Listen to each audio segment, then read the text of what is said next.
नमस्कार साथियों, स्वागत है आपका हमारे YouTube चैनल में और हम देख रहे हैं हिंदी नेट सेट आते हैं। आज हम उपन्यास प्रारंभ करेंगे। उपन्यासों में जो महत्वपूर्ण पात्र है, कथन है, वह हम देखेंगे। आज हम प्रेमचंद द्वारा लिखित गोदान उपन्यास यह देखेंगे। इसके कथन, पात्र क्या है, वह सब कुछ हम देखेंगे। गोदान यह प्रेमचंद का उपन्यास 1936 में प्रकाशित होता है और यह प्रेमचंद का अंतिम पूर्ण उपन्यास है। उसके बाद मंगलसूत्र यह उपन्यास जो है, यह अधूरा उपन्यास है। इसे हिंदी के महानतम उपन्यासों में गिना जाता है। यानी हिंदी के जितने भी प्रसिद्ध उपन्यास हैं, उन प्रसिद्ध उपन्यासों में गोदान उपन्यास माना जाता है। और गोदान उपन्यास यह कृषक जीवन का महाकाव्य है, ऐसा भी कहा जाता है। इसमें प्रेमचंद ने किसी एक समस्या को उठाने की बजाय तत्कालीन भारतीय समाज की लगभग हर समस्या को एक साथ उठाया है। यानी तत्कालीन समय की जो भी सामाजिक समस्या थी समाज की, वह सब कुछ समस्याएं जो है सामने लाकर रखी है। यही कारण है कि गोदान को भारतीय जीवन का महाकाव्य भी कहा जाता है। यानी गोदान यह कृषक जीवन का महाकाव्य भी कहा जाता है, उसके साथ ही भारतीय जीवन का महाकाव्य भी कहा जाता है। अब इसका हम सारांश देखते हैं और सारांश के बाद फिर हम उसके पात्रों को देखेंगे। भोला की गाय देखकर होरी के मन में गाय की लालसा उत्पन्न होती है। यानी किसकी गाय देखकर, किसके पास की गाय देखकर होरी के मन में गाय की लालसा उत्पन्न होती है? तो भोला की गाय देखकर। वह विदुर भोला का विवाह करवाने का वादा देकर 80 रुपये की गाय उधार लेने की जुगत कर लेता है। यानी विदुर मतलब जिसकी पहली पत्नी की मृत्यु हो गई है और वह विदुर और दूसरा विवाह करने के लिए तैयार हो रहा है, उसको विदुर, और वह उस विदुर भोला को होरी जो है दूसरा विवाह करवाने का वादा करता है और 80 रुपये में, कितने रुपए? 80 रुपये में गाय उधार लेता है और 80 रुपये में गाय लेता है उधार। जब भोला अपने पास भूसे की कमी की बात करता है, यानी भोला बाद में वो मेरे पास गाय के लिए चराने के लिए भूसा नहीं है ऐसी बात करता है, तब होरी अभाव में पड़े आदमी से गाय लेने को उचित न मानकर मना कर देता है, पर उसे भूसा देता है। यानी वो बाद में होरी जो है गाय लेने से मना करता है, लेकिन भूसा जो है उसको देता है। भूसा किसको देता है? गाय के लिए। तो भोला को वह भूसा देता है। भोला के घर भूसा पहुंचाने के क्रम में गोबर की मुलाकात भोला की विधवा बेटी जुनिया से होती है। यानी भोला जो है, भोला के घर भूसा पहुंचाने कौन जाता है?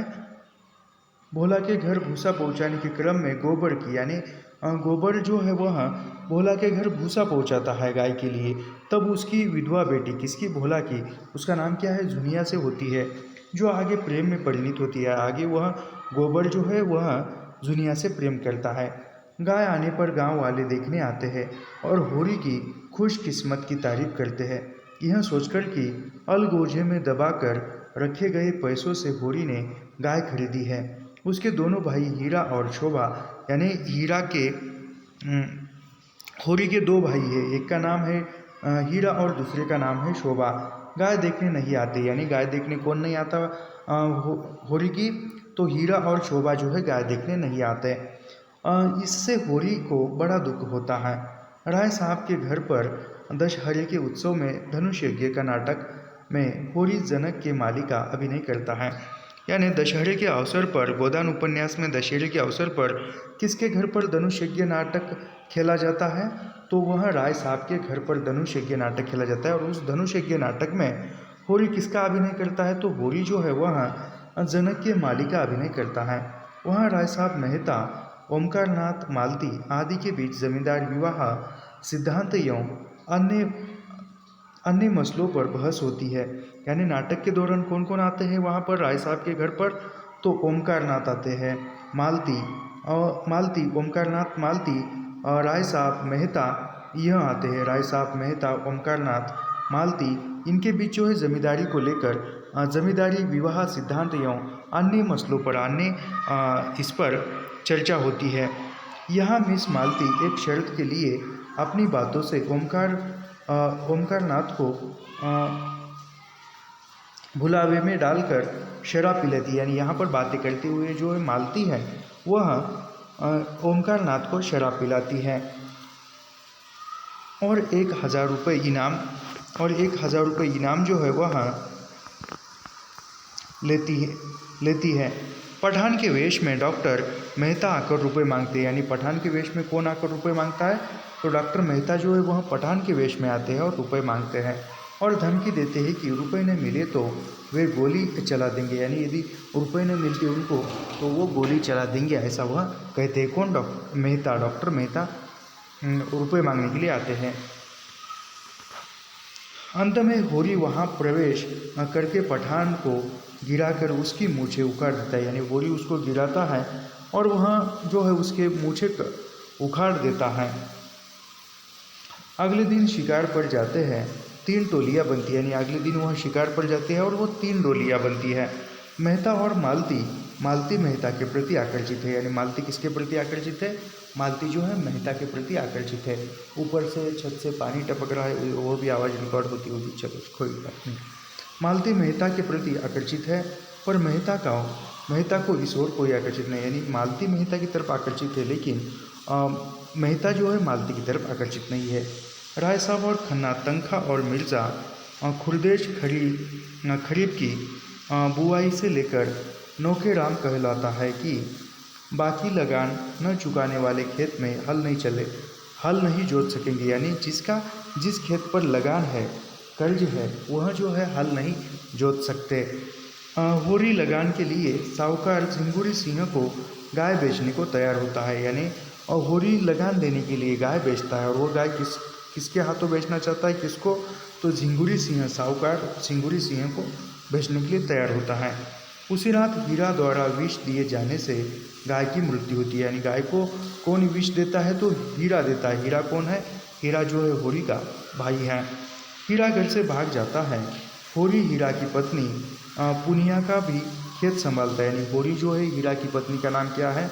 तो हीरा की पत्नी का नाम जो है पुनिया, और वह पुनिया का भी खेत संभालता है। एक रात 5 महीने का गर्भ लेकर जुनिया होरी के घर आ जाती है, यानी कितने महीने का गर्भ लेकर जुनिया होरी के घर आती है? तो 5 महीने का। गोबर उसे घर चलने को कहकर लखनऊ भाग जाता है।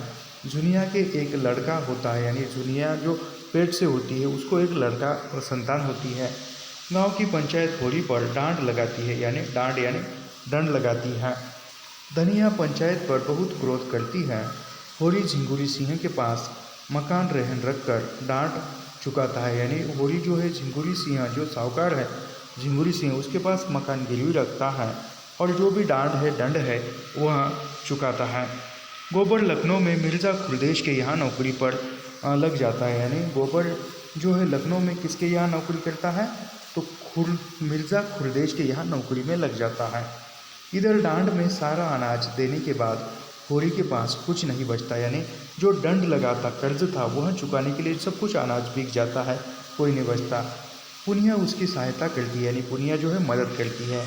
भोला जुनिया और गोबर के प्रकरण से आहत हो होरी से गाय के रुपए मांगता है, यानी और भोला जो है वह भोला जुनिया और गोबर इन दोनों के जो प्रकरण होता है इससे वह आहत होता है और होरी से गाय के पैसे मांगता है। न दे पाने पर उसके बैल खेल कर ले जाते हैं, यानी वो गाय के पैसे नहीं देता तो वहाँ बैल खोलकर ले जाता है।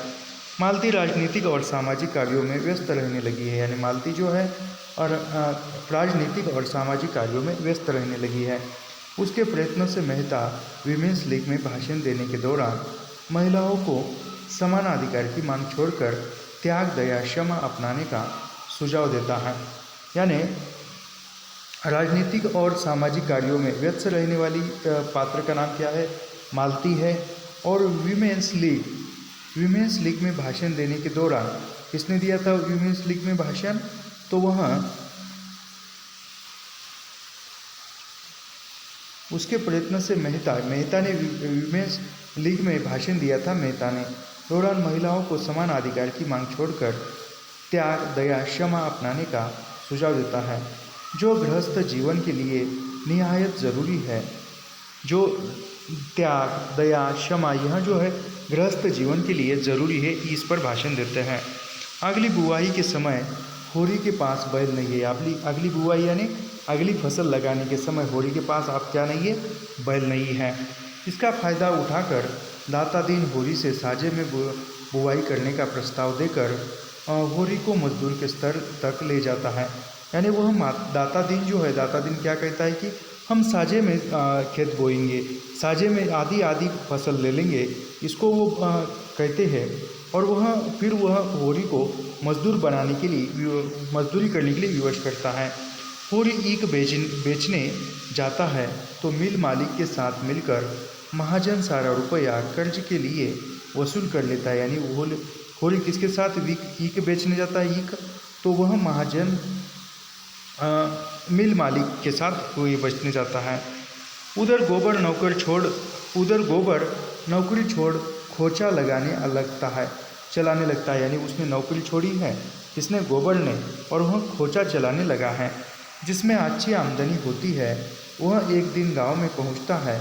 गांव में वह महाजनों की बड़ी बेइज्जती करता है। यानी गोबर गांव में आता है और महाजनों की इज्जती करता है। होली के अवसर पर गांव के मुखिया लोगों की नकल करके अभिनय किया जाता है। यानी होली के अवसर पर जो गांव के मुखिया का अभिनय करके नकल किया जाता है, फलस्वरूप सभी महाजन गोबर पर क्रोधित होते हैं। यानी वह गोबर जो है इसकी नकल उतारता है तो वह सभी महाजन जो है वह क्रोधित होते हैं। वह भोला को मनाकर उससे अपने बैल ले आता है। वापसी में वह झुनिया को शहर ले जाना चाहता है। यानी वापसी में गोबर जो है वह झुनिया को शहर ले जाना चाहता है। इस प्रसंग में धनिया से झगड़ा हो जाता है। माँ के पाँव में सिर न झुकाकर बिल्कुल उद्दंड और स्वार्थी बन बाल बच्चों को लेकर शहर चला जाता है। कौन? गोबर। राय साहब की कई समस्याएं थी। यानी राय साहब की कई समस्या थी। कन्या का विवाह करना था, अदालत में संपत्ति का मुकदमा लड़ना था और सिर पर चुनाव भी थे। यानी राय साहब की समस्याएं थी। कौन कौन सी समस्या थी? कन्या का विवाह करना था, अदालत में संपत्ति का मुकदमा भी लड़ना था और सिर पर चुनाव भी थे। पैसों की कमी भी थी, इसलिए वे तनख्वाह के पास उधार मांगने के लिए जाते हैं। यानी राय साहब किसके पास उधार पैसे मांगने के लिए जाते हैं? तो तनख्वाह के पास जाते हैं और वह मना करता है तो वे खन्ना के पास जाते हैं। खन्ना पहले आनाकानी करके बाद में कमीशन लेकर पैसों का इंतज़ाम कर सकने की बात बताते हैं।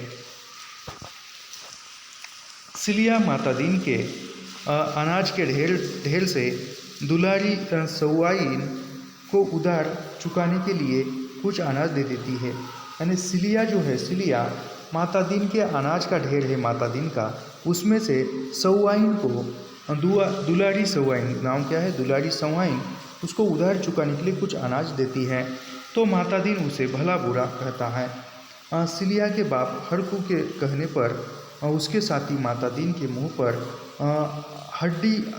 हड्डी डालकर उसे जाति भ्रष्ट कर देते हैं।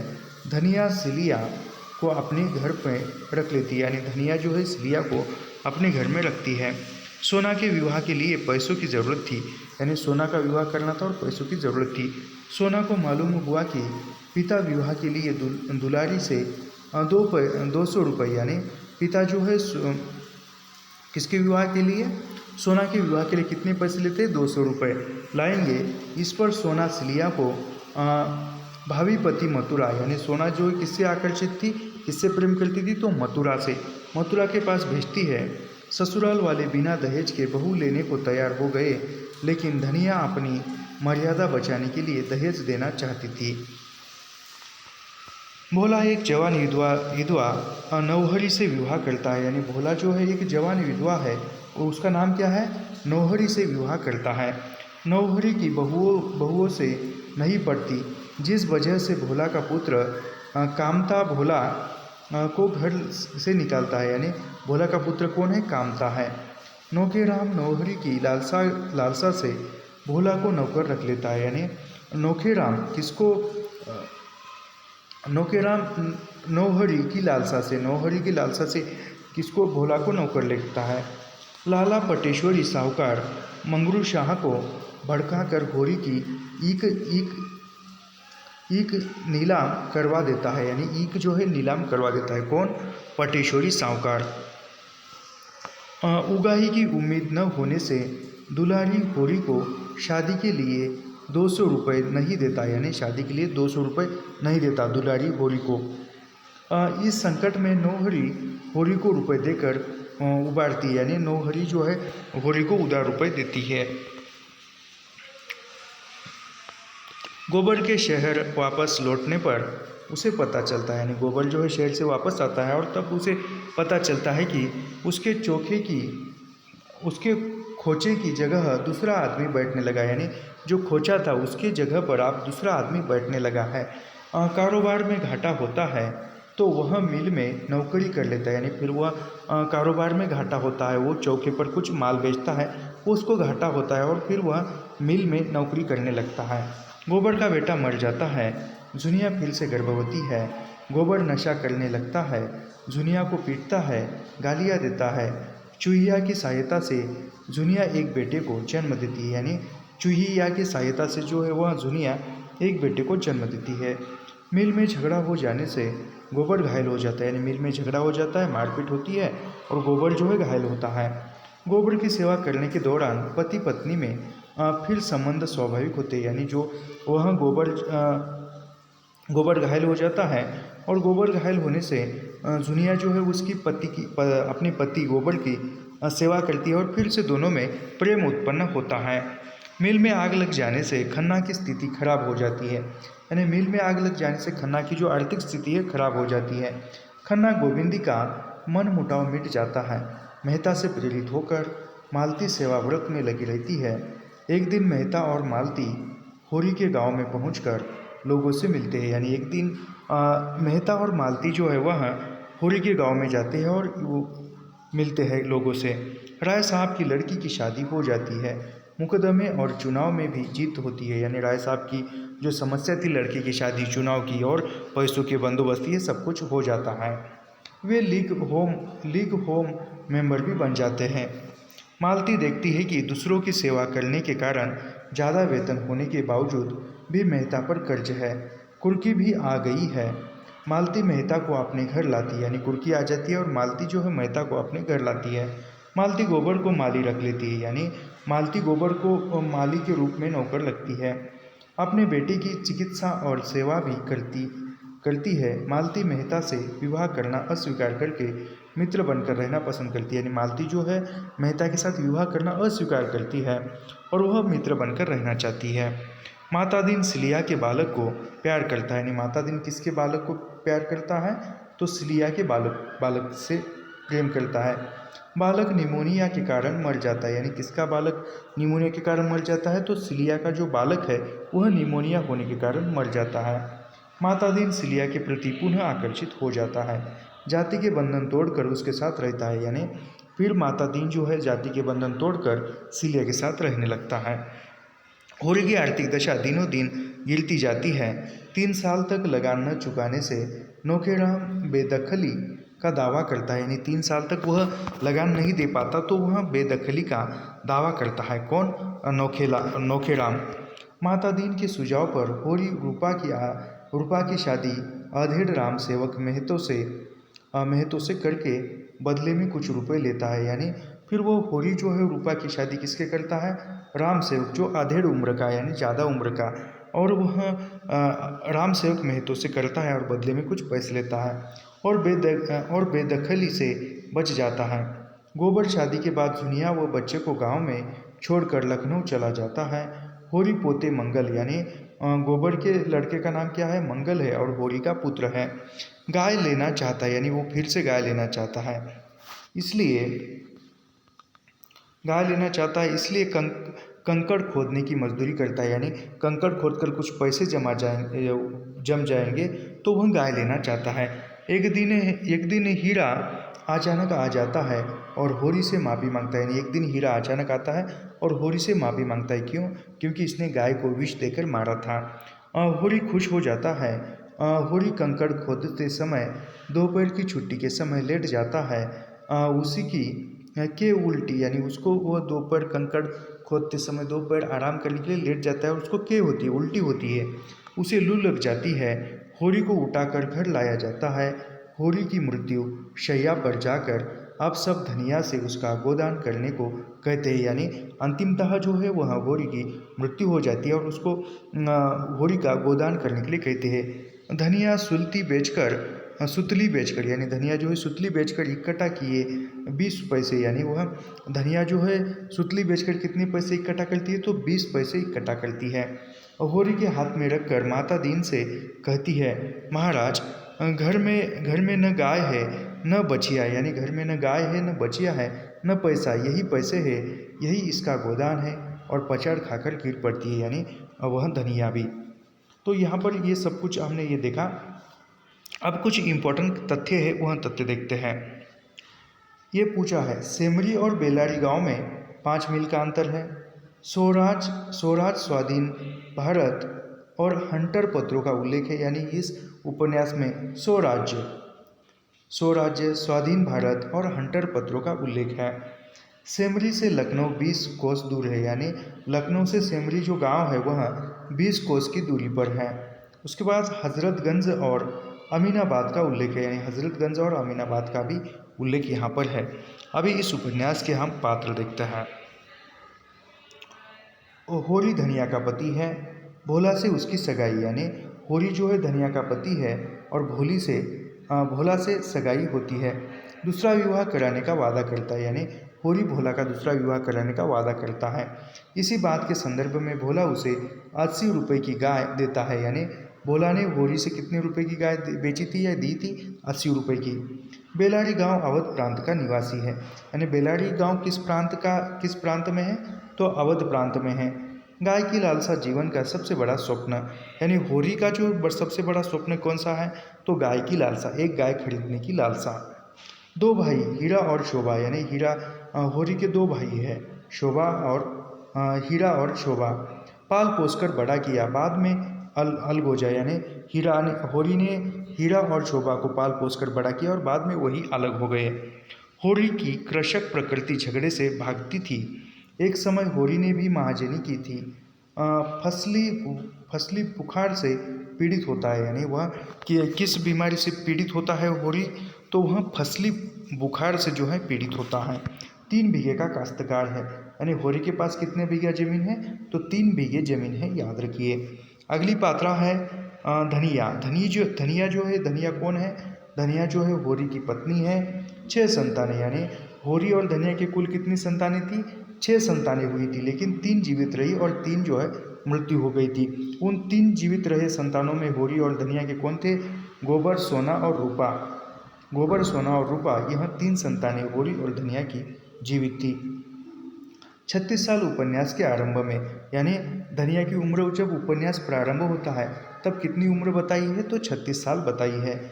जल्दी ही आक्रोशित होती है और जल्दी ही पिघल भी जाती है, यानी जल्दी ही क्रोधित होती है और जल्दी ही क्रोध जो है उसका ठंडा होता है।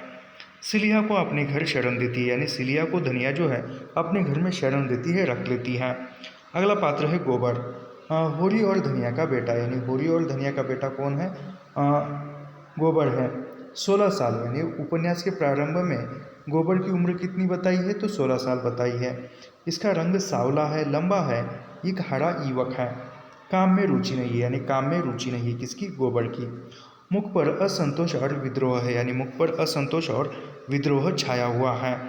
दुनिया से संबंध बनाता है, यानी दुनिया से संबंध बनाता है जिसमें वह गर्भवती हो जाती है दुनिया। लखनऊ में पहले अपना खोचा, बाद में गन्ना मिल में नौकरी करता है, यानी वो लखनऊ में जाकर वह काम करने की तलाश में जाता है। पहले वो खोचा में कुछ कारोबार करता है और वो बंद हो जाने के कारण बाद में वो गन्ना मिल में जाता है, गन्ने की मिल में। मिल की हड़ताल में गंभीर रूप से घायल, यानी जो मिल में हड़ताल होता है और वह गंभीर रूप से घायल होता है और बाद में मालती के यहाँ वह माली बनकर नौकरी करने लगता है गोबर। सोना, अगला पात्र है सोना, होरी और धनिया की बड़ी बेटी, यानी होरी और धनिया की बड़ी बेटी का नाम क्या है? तो सोना है। 12 साल, यानी उपन्यास के प्रारंभ में सोना की उम्र कितनी बताई है? तो 12 साल बताई है। लज्जाशील कुमारी, यानी एक लज्जाशील कुमारी। सावली, सुडोल, प्रसन्न और चपल, यानी सावली, सुडोल और प्रसन्न और चपल है। सोनारी के एक धनी किसान गौरी मेहतो के लड़के मथुरा से विवाह होता है, यानी सोना का विवाह किसके साथ होता है? तो सोनारी गांव के एक धनी किसान है, उसका नाम क्या है? गौरी महतो के लड़के के साथ, और गौरी महतो के लड़के का नाम क्या है? मथुरा है, और मथुरा के साथ सोना का विवाह हो जाता है, याद रखिए। रूपा, होरी और धनिया की छोटी बेटी, यानी होरी और धनिया की छोटी बेटी का नाम क्या है? तो रूपा है। 8 साल, यानी रूपा जो है होरी और धनिया की छोटी बेटी है, और रूपा की उपन्यास के आरंभ में 8 साल उम्र बताई है, और आगे एक जगह पर 5-6 साल भी उम्र बताई गई है। बहुत ही ढीठ और रोनी है। राम सेवक महतो से विवाह होता है, यानी रूपा का विवाह किसके साथ होता है? राम सेवक महतो से, जो पैसे की वजह से करवाता है होरी। अगला पात्र है जुनिया। भोला की बेटी बाल विधवा है, यानी जुनिया कौन है? जुनिया जो है वह भोला की बेटी है, और वह बाल विधवा है, यानी बचपन में ही जब पहले के ज़माने में बाल विवाह पद्धति थी, तो छोटे समय में उसका विवाह हो जाता है और पति की मृत्यु होती है, इस कारण उसको बाल विवाह कहते हैं। ऐसा प्रेम चाहती थी जिसके लिए वह जिए और मरे, यानी वह जुनिया किस प्रकार का प्रेम चाहती है? जिसका पति उसके लिए जिए और मरे, पर वह अपने को समर्पित कर दे। 2 बेटे, धुन्नू मर जाता है, और मंगल, यानी जुनिया के 2 बेटे होते हैं, 2 बेटे हैं। जुन्नू जो है वह मर जाता है, चुन्नू मर जाता है, और मंगल जो है वह रहता है।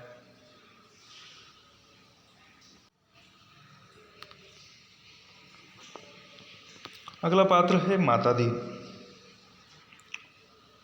नहीं दाता दीन है, माता दीन नीचे है।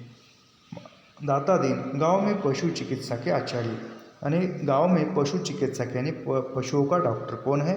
तो दाता दीन है। होली ने आलू बोने के लिए 30 रुपये उधार लिए थे, यानी दाता दीन से होली ने कितने रुपए उधार लिए थे? तो 30 रुपये लिए थे, किसके लिए? आलू बोने के लिए। वह इस गांव के नारद थे, यानी गांव के नारद, यानी यहाँ की बात वहाँ की बात यहाँ बताना। होरी के पास बैल न बेचने पर आधी हिस्सेदारी के साथ उसके खेत में बुवाई का प्रबंध करता है, यानी दाता दीन जो है कि होरी के पास बैल न होने से आधे साझेदारी में वह ये करता है।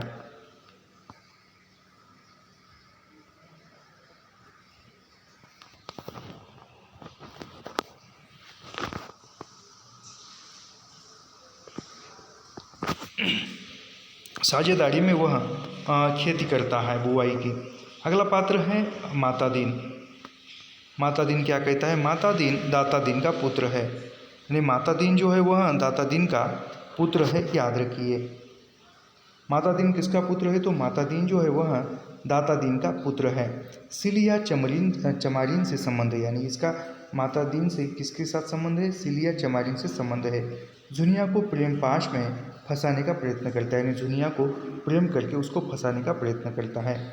सिलिया के पिता द्वारा जाति भ्रष्ट होने के बाद दाता दीन से काशी के पंडितों द्वारा अनुष्ठान कराकर माता दीन के पुनः ब्राह्मण बनवा देता है, यानी माता दीन जो है पुनः ब्राह्मण बनता है काशी के ब्राह्मणों द्वारा अनुष्ठान करा के, परंतु वह जनेऊ और पुरोहिती छोड़कर पक्का खेतीहर बन जाता है, यानी जो भी जनेऊ है, पुरोहित है, वह छोड़कर वह पक्का खेतीहरी यानी खेत करने वाला किसान बन जाता है। अंत में सिलिया के साथ रहने लगता है, यानी अंत में वह माता दीन किसके साथ रहने लगता है? तो सिलिया के साथ रहने लगता है। दुलारी सवाइन, अगला पात्र कौन है? तो दुलारी सवाइन है। गांव में नॉन नमक, यानी नॉन का अर्थ है नमक। गांव में दुलारी सवाइन जो है गांव में नमक, तेल, तंबाकू की दुकान, यानी सवाइन कौन कौन सी चीज़ें बेचती थी? नॉन का अर्थ है नमक, और तेल तंबाकू बेचती है। होरी ने बंटवारे के समय दुलारी से 40 रुपये लेकर भाइयों को दिए थे, यानी होरी ने 40 रुपये किससे उधार लिए थे? तो वह दुलारी सवाइन से लिए थे। रिश्ते में होरी की भाभी, यानी दुलारी सवाइन कौन है रिश्ते में होरी की? तो भाभी है।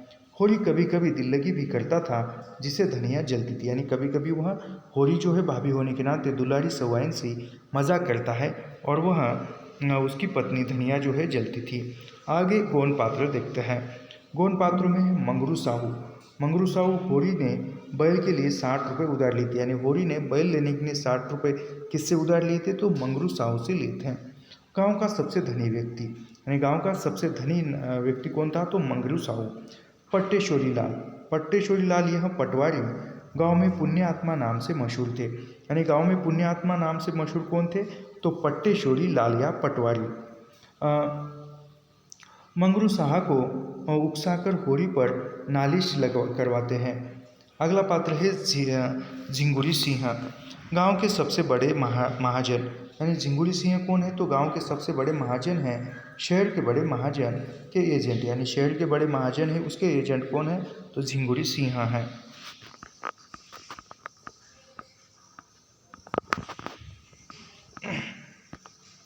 पंडित नौखेराम, अभी पंडित नौखेराम कौन है? तो राय साहब का कारकुन, यानी राय साहब का कारकुन कौन है? तो पंडित नौखेराम है। होरी से लगान के पैसे लेकर इनकार कर देता है, यानी होरी से लगान के पैसे लेकर इनकार करता है। सिलिया, सिलिया कौन है? तो पिता हरकू माँ कालिया, यानी सिलिया के पिता का नाम है हरकू और माँ का नाम है कालिया। पुत्र गमू निमोनिया, यानी पुत्र जो है वह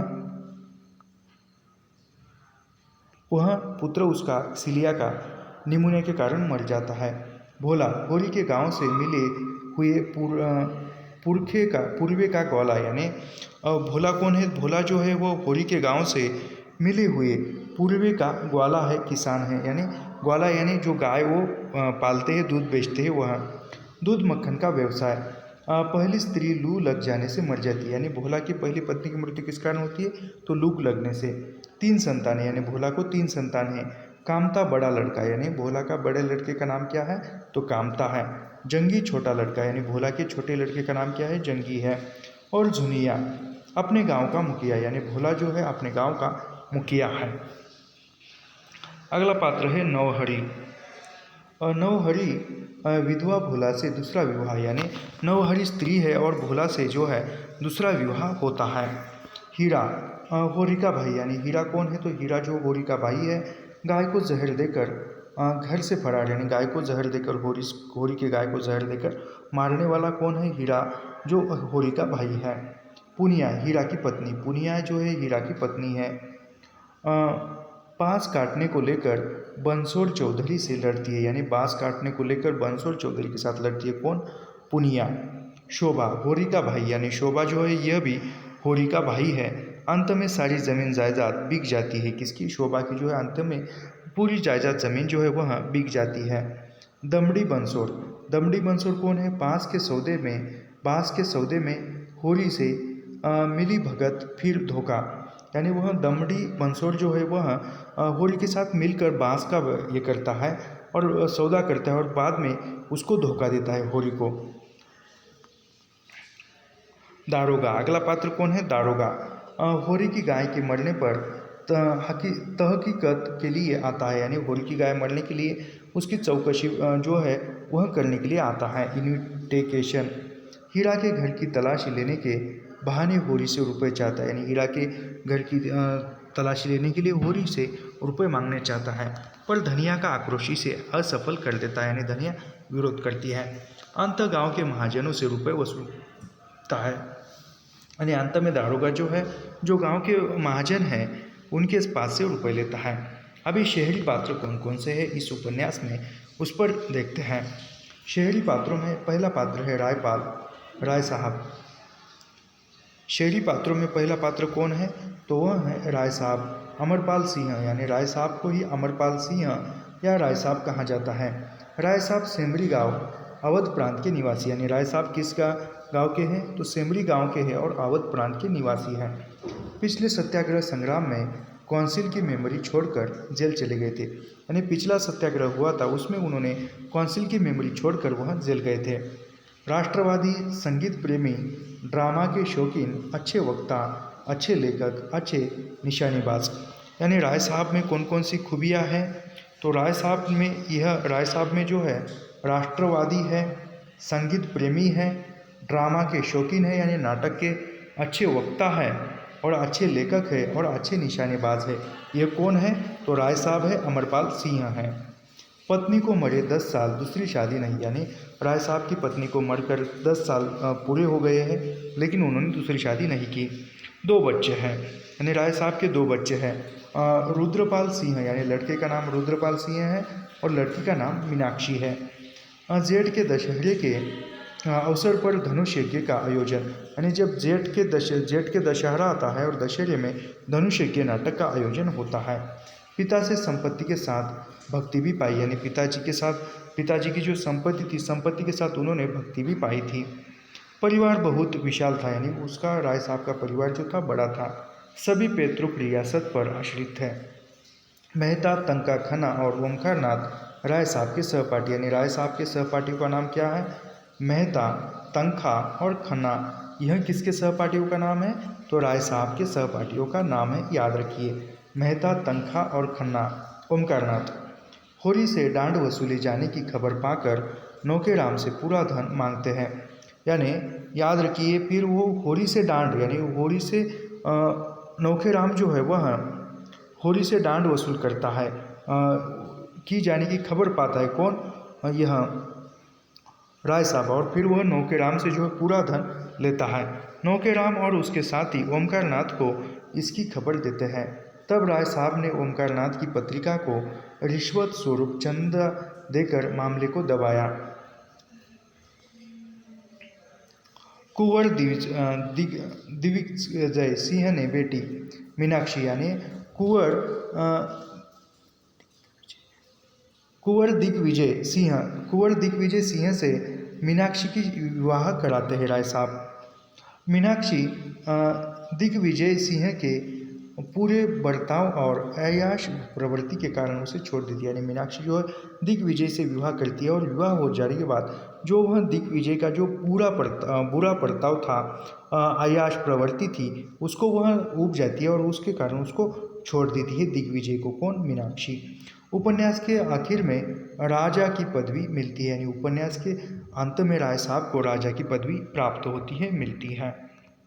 डॉक्टर बी मेहता, अगला पात्र कौन है? तो डॉक्टर बी मेहता यूनिवर्सिटी से दर्शन शास्त्र के अध्यापक, यानी दर्शन शास्त्र के अध्यापक कौन है? तो डॉक्टर बी मेहता हैं। धनुष यज्ञ के कार्यक्रम में पठान का रूप धरकर सबको आतंकित किया है, यानी डॉक्टर मेहता ने धनुष यज्ञ नाटक में कौन सा अभिनय किया था? तो पठान का। विमेंस लीग में भाषण दिया था, यानी विमेंस लीग में भी भाषण देते हैं कौन? मेहता। फ्रांस की अकादमी ने इसकी रचना को शताब्दी की सबसे उत्तम कृति कहा, यानी जो मेहता की रचना थी उस रचना को फ्रांस की अकादमी ने, जो फ्रांस की साहित्य अकादमी थी, उसने मेहता की रचना को शताब्दी की सबसे उत्तम कृति कहा है। आत्मसेवा से बड़ा उनकी नज़र में दूसरा अपराध न था, यानी मेहता की नज़र में आत्मसेवा से बढ़कर कोई दूसरा अपराध न था। घर गृहस्थी के मामलों में अनाड़ी थे, यानी घर गृहस्थी के मामले में कोई उनको कुछ ज्ञान नहीं था घर गृहस्थी का मेहता को। अगला पात्र है मिस मालती। इंग्लैंड से डॉक्टरी पढ़कर आई थी, यानी मिस मालती जो है इंग्लैंड से डॉक्टरी पढ़कर आई थी। नव युग की साक्षात प्रतिमा थी, यानी मिस मालती जो थी वह नव युग की साक्षात प्रतिमा थी। झिंझक संकोच का अभाव, यानी झिंझक संकोच का अभाव। हाजिर जवाब पुरुष मनोवैज्ञानिक की अच्छी जानकार। आमोद प्रमोद को जीवन का तत्व समझने वाली, चुभाने और रिझाने की कला में निपुण, यानी कौन थी वह? मिस मालती जो है वह मिस मालती हाजिर जवाबी, यानी तुरंत किसी ने कुछ कहा कि तुरंत जवाब देना। पुरुष मनोविज्ञान की अच्छी जानकार, यानी पुरुष मनोविज्ञान की अच्छी जानकार कौन थी? तो वह मिस मालती थी। अच्छी जानकार आमोद प्रमोद को जीवन का तत्व, यानी आमोद प्रमोद को जीवन का तत्व समझने वाली, लुभाने और रिझाने की कला में निपुण थी। कौन? मिस मालती।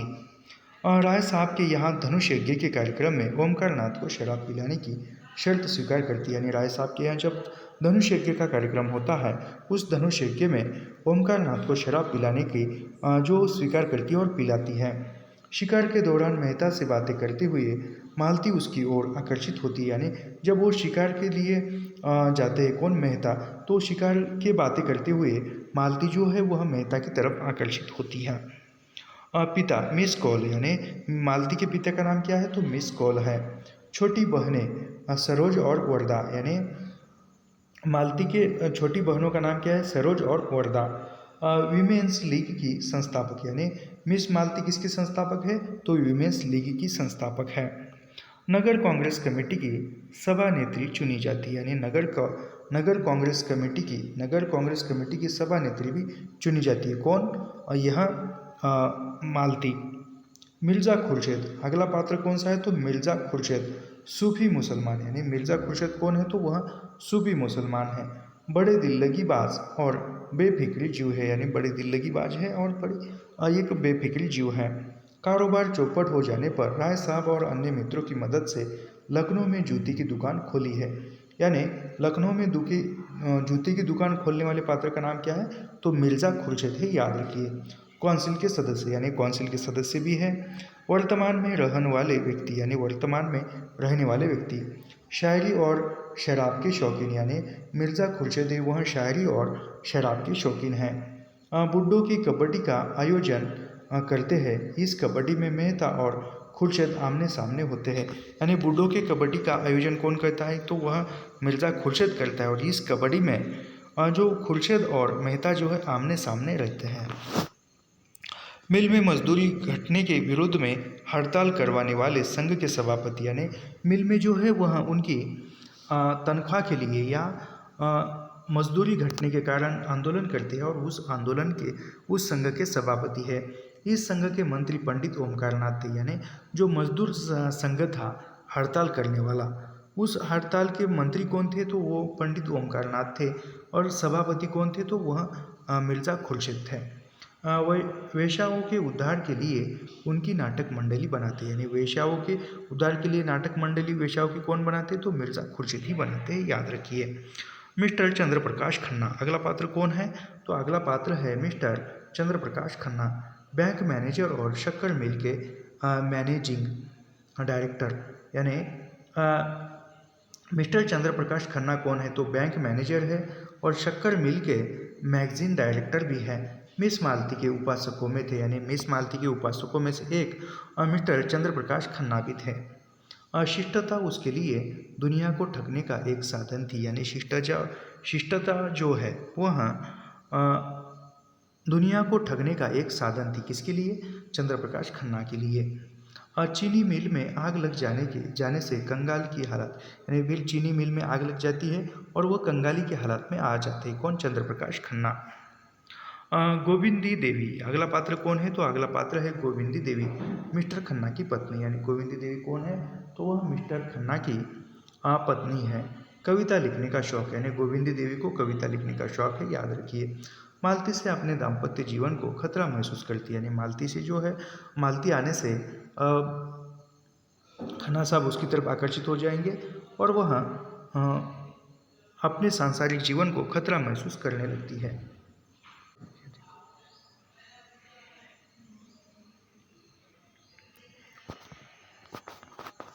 अभी शहर के गौण पात्र देखते हैं। शहर के गौण पात्रों में कौन है?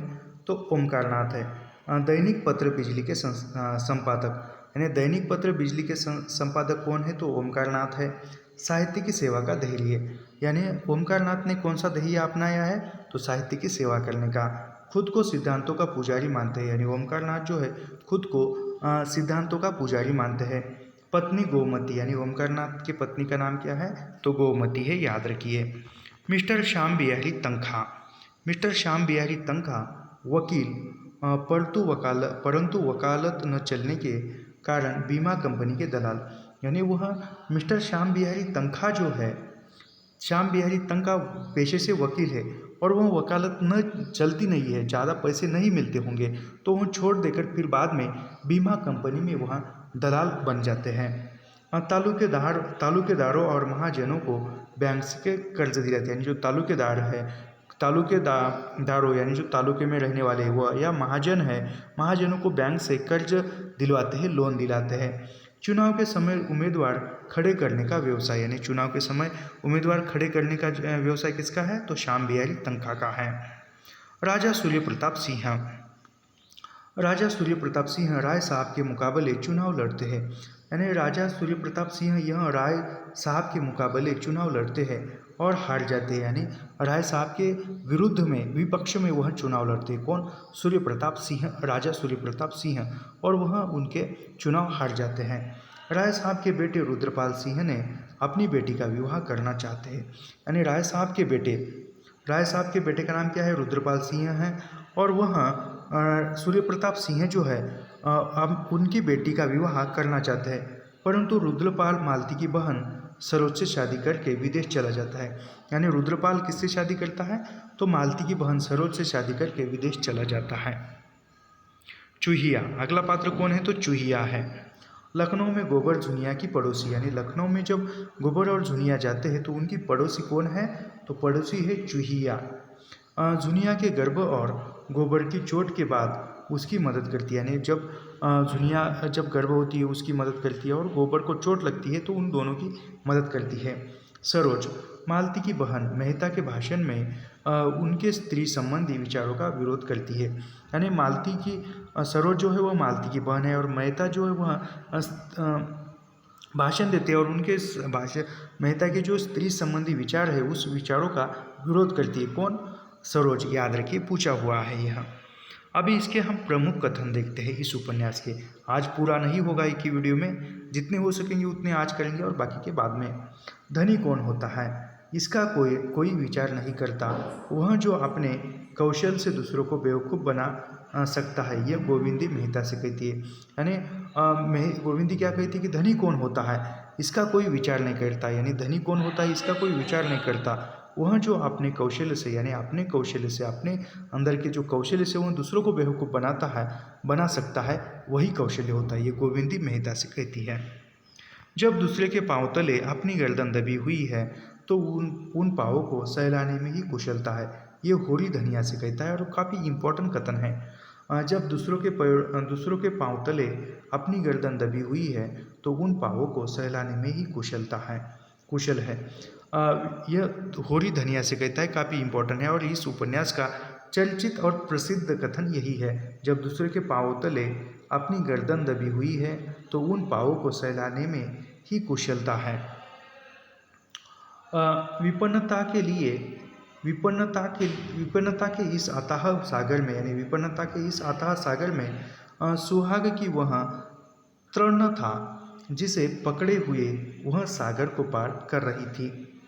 दरिद्रता में जो एक प्रकार की अदूरदर्शिता होती है, यानी दरिद्रता में एक प्रकार की अदूरदर्शिता होती है, वह निर्लज्जता जो तगाजे, गाली और मार से भी भयभीत नहीं होती, उसने उसे प्रोत्साहित किया।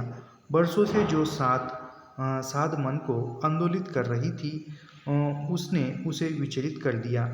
आशा में कितनी सुधा है, ये भी इम्पोर्टेंट है। आशा में कितनी सुधा है। किसान पक्का स्वार्थी होता है, ये भी कथन इम्पोर्टेंट है। किसान पक्का स्वार्थी होता है, इसमें संदेह नहीं।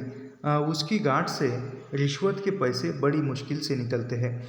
यानी किसान जो है पक्का स्वार्थी होता है, इसमें संदेह नहीं है। उसकी गांठ से, यानी उसने जो रखे हुए गांठ बांध के रखे हुए रिश्वत के पैसे जो है वह बड़ी मुश्किल से निकलते हैं। भावताओं में भी वह चौकस होता है, यानी भावताओं करते हुए वह सोच समझ कर कहता है। ब्याज की एक एक पाई छुड़ाने के लिए वह महाजन की घंटों चिचोरी करता है, यानी ब्याज कम करने के लिए। जब तक पक्का विश्वास न हो जाए वह किसी के फुसलाने में नहीं आता। लेकिन उसका संपूर्ण जीवन प्रकृति से स्थायी संयोग है, यानी किसान का पूरा जीवन किसका है? प्रकृति के ही संयोग से है। वृक्षों में फल लगते हैं, उन्हें जनता खाती है, ये इम्पोर्टेंट कथन है। वृक्षों में फल लगते हैं, उन्हें जनता खाती है। खेती में अनाज होता है, वह संसार के काम आता है, ये इम्पोर्टेंट है। खेती में वृक्षों में फल लगते हैं, उन्हें कौन खाता है? जनता खाती है। खुद ये खाता है क्या? खुद पेड़ खाता है क्या? नहीं खाता। वृक्षों में फल लगते हैं, उन्हें जनता खाती है। खेती में अनाज होता है, वह संसार के काम आता है। गाय के थन में दूध होता है, यानी गाय के थन में दूध होता है, वह खुद पीने नहीं जाती, दूसरे ही पीते हैं। यानी गाय के स्तन में दूध होता है, वो खुद नहीं पीती, वो दूसरे ही पीते हैं। मेघों से वर्षा होती है, यानी मेघों से वर्षा होती है, बादल से बारिश होती है, उससे पृथ्वी तृप्त होती है, यानी बारिश से वर्षा होती है, उससे पृथ्वी जो है तपती होती है। ऐसी संगति में कुत्सित स्वार्थ के लिए कहाँ स्थान। होरी किसान था और किसी के जलते हुए घर में हाथ सेकना उसने सीखा ही नहीं था। यानी होरी जो था किसान था और दूसरे के जलते हुए घर में खुद का हाथ सेकना उसने सीखा ही नहीं था। यानी अपनी स्वार्थ करना या कहीं से भी अपने खुद का स्वार्थ बनाना होरी ने सीखा ही नहीं था। संकट की चीज़ लेना पाप है, यानी संकट की चीज़ लेना पाप है। यह बात जन्म जन्मांतरों से उसकी आत्मा का अंश बन गई थी। सेमरी और बेलारी दोनों अवध प्रांत के गांव हैं। सेमरी और बेलारी यह दोनों अवध प्रांत के गांव है, याद रखिए। होरी बेलारी में रहता है, यानी होरी किस गांव में रहता है, तो होरी जो है बेलारी में रहता है। राय साहब अमरपाल सिंह सेमरी में, यानी राय साहब अमरपाल सिंह यह रायपाल और अमर सिंह ना एक ही व्यक्ति है।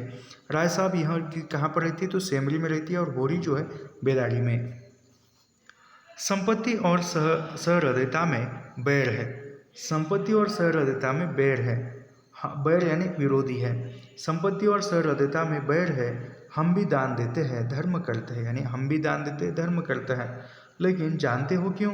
केवल अपने बराबर वालों को नीचा दिखाने, यानी हम भी दान देते हैं, पुण्य का काम करते हैं। क्यों? क्योंकि हमारे बराबर वाले को नीचा दिखाने के लिए हम दान करते हैं। हमारा दान और धर्म कोरा अहंकार है। विशुद्ध अहंकार हम में से किसी पर डिग्री हो जाए, कुर्की आ जाए, बकाया मालगुजारी की इल्लत में हवालात हो जाए, किसी का जवान बेटा मर जाए, किसी की विधवा बहू निकल जाए, किसी के घर में आग लग जाए, कोई किसी वेश्या के हाथों उल्लू बन जाए, या अपने अस्मियों के हाथों पिट जाए, तो उसके और सभी भाई उस पर हंसने लगेंगे, बजाय मानो सारे संसार की संपदा मिल गई है, और मिलेंगे तो इतने प्रेम से जैसे हमारे पसीने की जगह खून बहाने को तैयार है। ये राय साहब होरी से कहते हैं। अगला कथन देखते हैं। मेरे दुख को दुख समझने वाला कोई नहीं, यानी राय साहब कहते हैं कि मेरे दुख को दुख समझने वाला यहाँ पर कोई नहीं है। उनकी नज़रों में मुझे दुखी होने का कोई अधिकार नहीं है, यानी मेरे दुख को दुख समझने वाला कोई नहीं है। उनकी नज़रों में मुझे दुखी होने का कोई अधिकार नहीं है। मैं अगर रोता हूँ तो दुख की हंसी उड़ाता हूँ, यानी मैं अगर रोता हूँ तो दुख की हंसी उड़ाता हूँ। मैं अगर बीमार होता हूँ तो मुझे सुख होता है, मैं बीमार होता हूँ तो मुझे सुख होता है।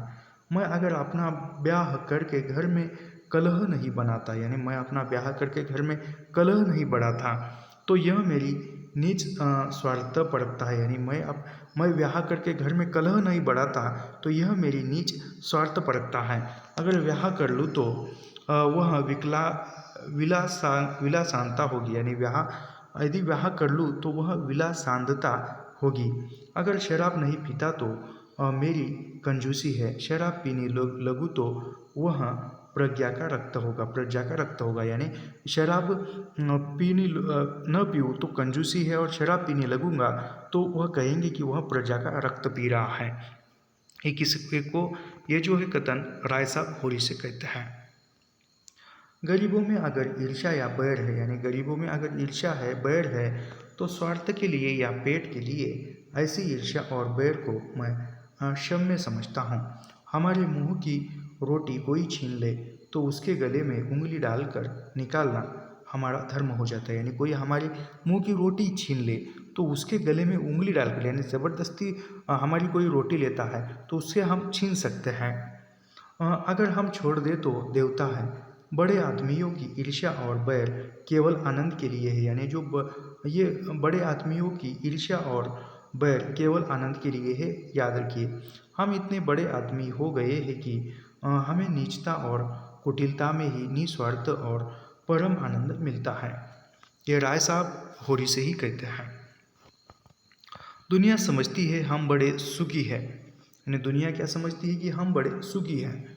हमारे पास इसके महल, सवारियाँ, नौकर चाकर, कर्ज वेशाए क्या नहीं है, लेकिन जिसकी आत्मा में बल नहीं, अभिमान नहीं, वह और चाहे कुछ हो आदमी नहीं। यानी जिसकी आत्मा में बल नहीं, अभिमान नहीं, वह चाहे कुछ भी हो जाए लेकिन वह आदमी नहीं, इंसान नहीं। जिसे दुश्मन के भय के मारे रात को नींद न आती हो, यानी जिसे दुश्मन के भय के मारे रात को नींद न आती हो, जिसके दुख पर सब हंसे और रोने वाला कोई न हो, यानी जिसके दुख पर सब हंस रहे और रोने वाला कोई नहीं हो, जिसकी चोटी दूसरों के पैरों के नीचे दबी हो, जो भोग विलास के नशे में अपने को बिल्कुल भूल गया हो, यानी जिसकी जो चोटी है दूसरों के पैरों के नीचे दबी है और जो भोग विलास में लिप्त हो चुका है, जो हुक्म के तलवे चाटता हो और अपने अधीनों का खून चूसता है, उसे मैं सुखी नहीं कहता।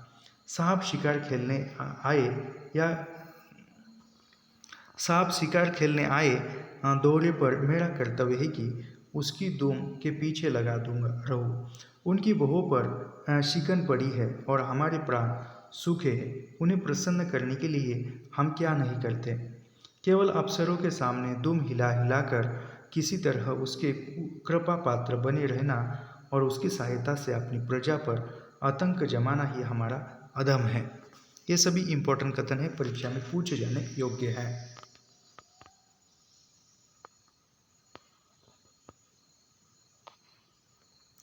मैं तो कभी कभी सोचता हूँ कि अगर सरकार हमारे इलाके छीनकर हमें अपनी रोजी के लिए मेहनत करना सिखा दे, यानी मैं तो कभी कभी, राय साहब कहते हैं कि मैं तो कभी कभी सोचता हूँ कि सरकार जो है हमारे इलाके छीनकर हमें रोजी के लिए मेहनत करना सिखा दे तो हमारे साथ महान उपकार करे, यानी हमें कुछ रोटी रोजी दे, रोजगार का साधन दे तो हम पर उपकार है।